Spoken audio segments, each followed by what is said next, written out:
I'm Mark. I'm Casey. And I'm Patrick.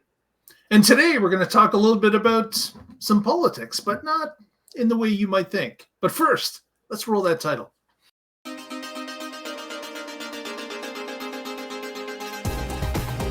You're watching the Tesla Life Express! Hello, everybody. Welcome to the show. With me, as always, we have Mr. Casey Green. How are you doing today, sir? Doing all right. Excellent, excellent. And Patrick Connor from the West Coast. How are you today? Hello, Tesla Nation. I'm doing very well, thank you. Excellent, excellent. Wanted to talk a little bit about this article that we have, of course, linked in the notes. This came up recently about someone reaching out to Elon, a particular person, Gally, who's known well in the Tesla community. He's been around for years, has been with Tesla through thick and thin ever since the beginning. Ran an investor channel, I believe, Hypercharged, I believe it's called. Hyperchange. Sorry. Yeah. Hyperchange. And Gally is, like I said, familiar with Tesla owners from the beginning. He reached out recently to Elon and just wanted it to be known with a tweet that he wanted Elon to hear from the outside, from someone that's not connected to his inner circle, but he indicated that this was coming to Elon from a point of love. This was something that he was sharing just so Elon understood that some of this was happening in the outside world. And he talked a little bit about Elon's politics and what has happened previously with Elon talking openly about different political parties, about things that are happening in the world and how Elon perceives them, and some of Elon's quick remarks and maybe not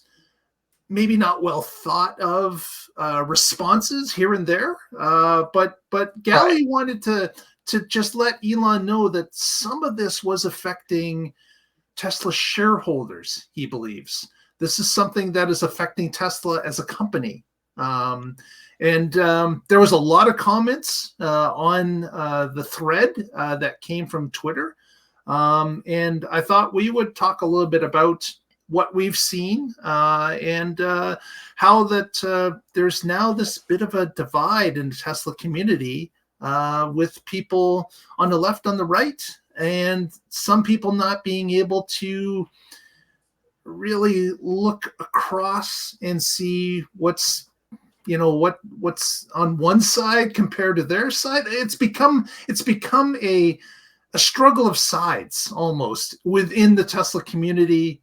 Yeah. Within people that are looking at Tesla from the outside, maybe someone that's thinking about buying one or is investigating something, they may come across some tweets or information about Elon, and we have seen this previously, that it turns some people off to the point where some won't even think about buying the great product that we know exists within Tesla.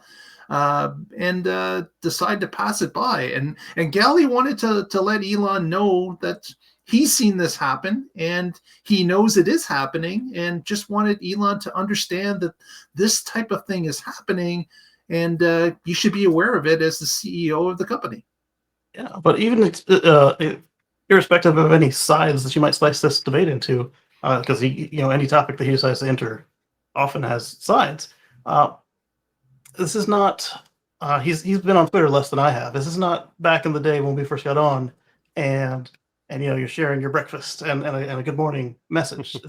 You're one of the most wealthy individuals in the world with a very sensitive company, and it matters how you communicate, and you can't just do throwaway comments. You should put a little bit of thought into how things could be perceived. It's like Kelly said, you don't have to not touch politics or not touch jokes. It's just a matter of before you hit send, like, hey, does this even need to be sent? Yeah, this I have to first acknowledge. So I've been following Galileo since he was a writer on Seeking Alpha, and that's so I invested in Tesla in 2010, and there were very few people in the investment world saying that this was a smart thing. Not that Right. I need their confirmation or anything, but I did look for articles that were positive about Tesla, and that's when I found him. And so this was before he'd even started his channel. And I'm like, okay, so there are a few people who get it that this is the long term way that transportation is going to go. They are a market leader. They have the first mover advantage.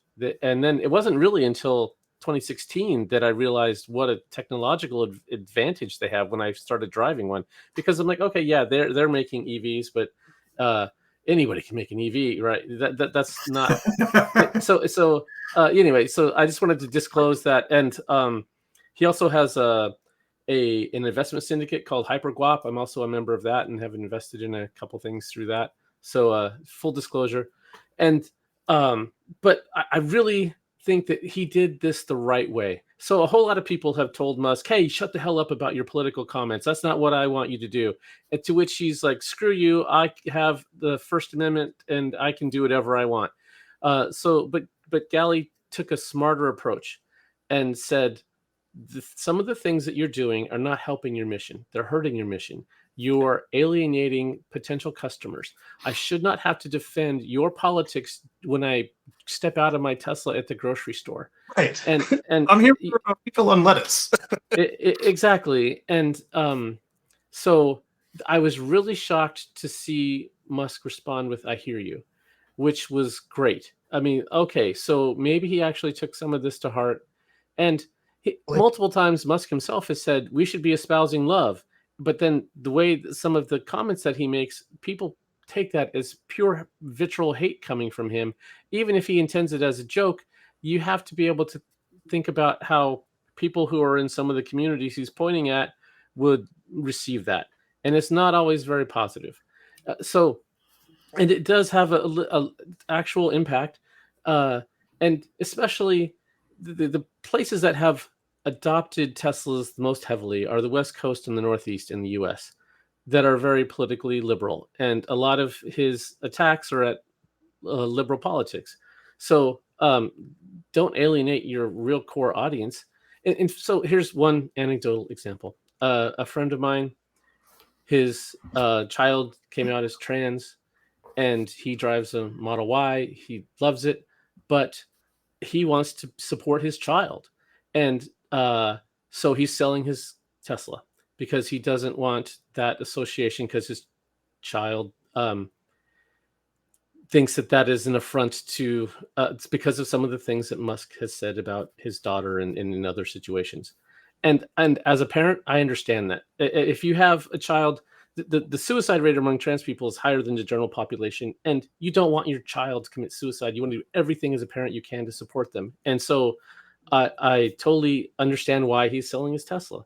And if that were the situation I was in and my child was upset by that, I would totally do it too and say, I support you, and not some and anyway, makes sense. And I am glad that Musk said he hears it, and I hope that he changes his behavior just a little, please.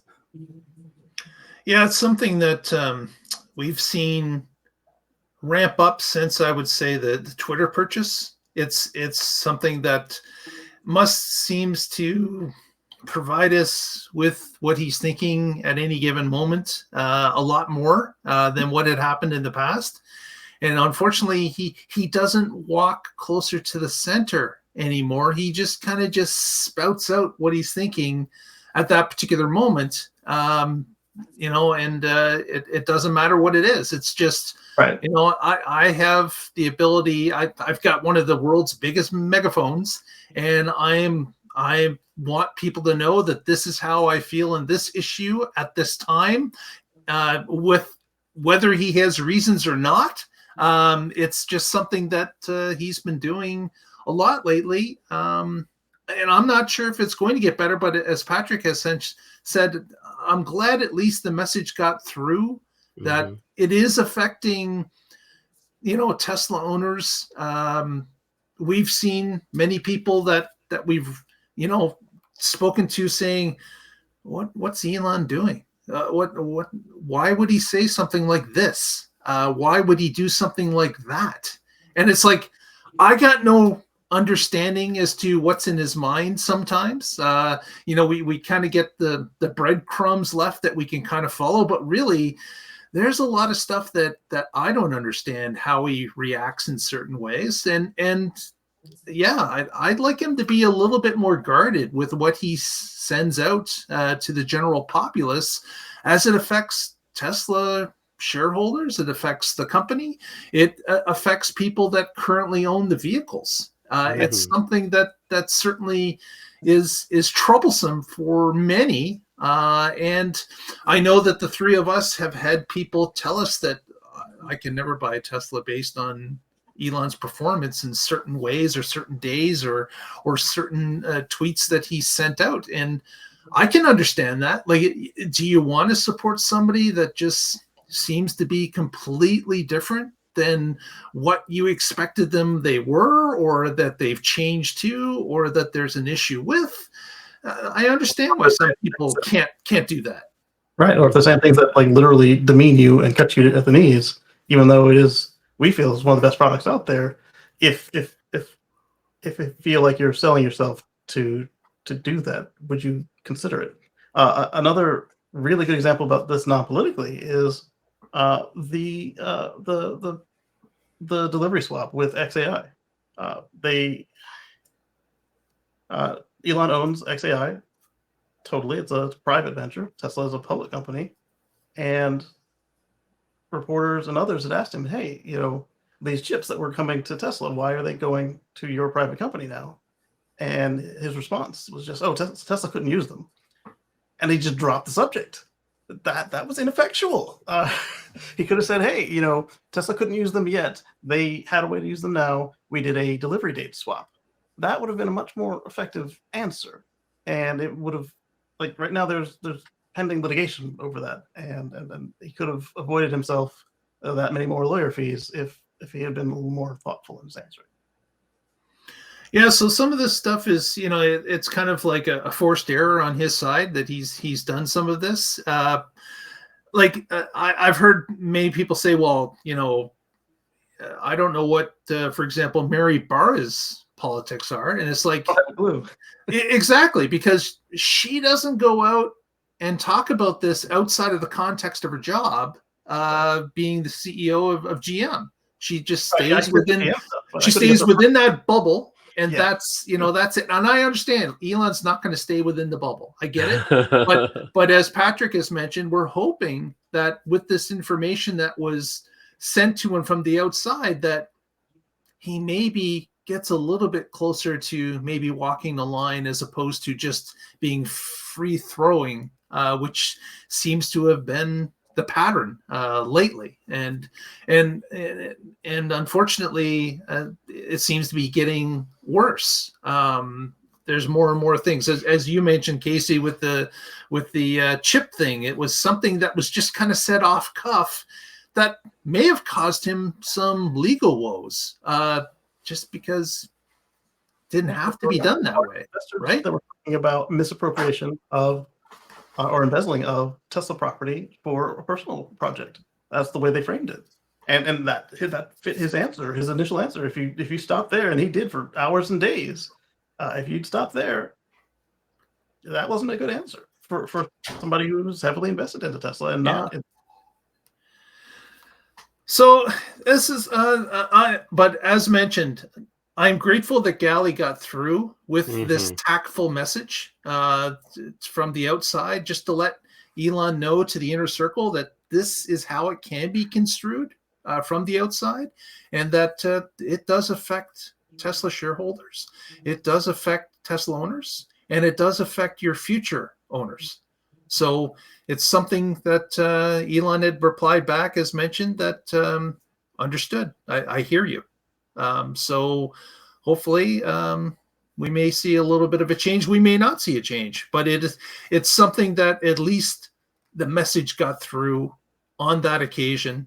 And I would certainly welcome others to send that message if the situation doesn't change, because the the problem sometimes with being that tall, or I'm sorry, that high on the ladder when it comes to a company, is sometimes you won't get the proper or real answer from people around you. Right. You don't, you can, they kind of let you hear what you want to hear because they're all kind of wondering if I'm going to be next on the list out the door if I argue with the boss. And there's sometimes it kind of builds a wall around people that they're not really seeing what's really going on outside the wall. It's they're kind of stuck seeing the world that they have made for themselves, and others around them have propped that up. So it is something that it's a service. It's something that people need to know that there are different viewpoints about what is going on and how it's being perceived out here with us. Yeah, and in response to that response that Elon gave, where Elon said, "I hear you," there were a number in the community that I've heard described as the echo chamber. I have a nickname, but it's nothing wrong, but it's not as professional as it could be. Instead of doing what they normally do and just whatever Elon says is the new thing, they, instead of agreeing with Elon saying, "Okay, I hear you," they started attacking Mr. Russell, and that was quite sad to see because Elon. Yeah, because as mentioned, it was brought out tactfully. It was not attacking. It was made painfully clear that this was coming from someone that's concerned and someone that's along with the program and has been along with the program since the beginning and wants the success of electric vehicles to continue to roll out and gain more ground. This is somebody that is behind the cause completely and has altered their life to follow that cause. And it's sad that they're being attacked by some, and it's not really what is required here. This is something that was brought to the attention of a CEO of a company, just so that they're aware that others see it or perceive it in this way. Yes, well said, Mark. Yeah, so if you're on X and you see this thread, give Gally some love, and tell some of the haters that that's not the way, man. And I'd like to turn that to our audience out there. I'd like to hear from you in the comments. What do you perceive has been going on? Do you see it in certain ways? Has it turned you off? Are you happy with it? Are you concerned about it? Let us know what you think, what you see, what you perceive. Would love to hear from you and see what some of our listeners and viewers feel about this type of situation. Again, it's a questionable thing where I don't want to be political. Either way, if you swing the pendulum either way, it's too far. It's something that I believe that we have to bring it more to the middle so that everyone can be part of the mission and everyone can benefit from what we have been pushing for the last decade plus. But we'd like to hear from you. What do you think? We've been pushing there, Patrick. We've been pushing our future free from fossil fuels. That's what we're pushing over here. If you saw me get distracted there for a second, it was we lost power and the batteries picked up. And I was like, wait, I thought they were out of schedule, but we didn't have any grid feed. Very good. Well, thanks everyone for joining us. I think we'll cut this one off at this point. Patrick, any shout outs before we go? As always, I'm with the Oregon Electric Vehicle Association. You can find us at oeva.org, and I blog occasionally at carswithcords.net. Thanks. Very good. Casey? You can catch me on Sunday at youtube.com/CaseyGreen. We are going to be doing Let's Chat with Casey and Friends at 1:10 p.m. Eastern, usually right on the dot, but sometimes ish, like 1:15. Got the munchkin running in and out. And then again on Monday, catch us for the other Tesla Life Express right back here at 7 p.m. For the premiere. And then again on Wednesday for the live show. So we look forward to seeing you in both places. Very good. Thanks, everyone. Thanks for joining us. Stay positive. Bye-bye. Test negative.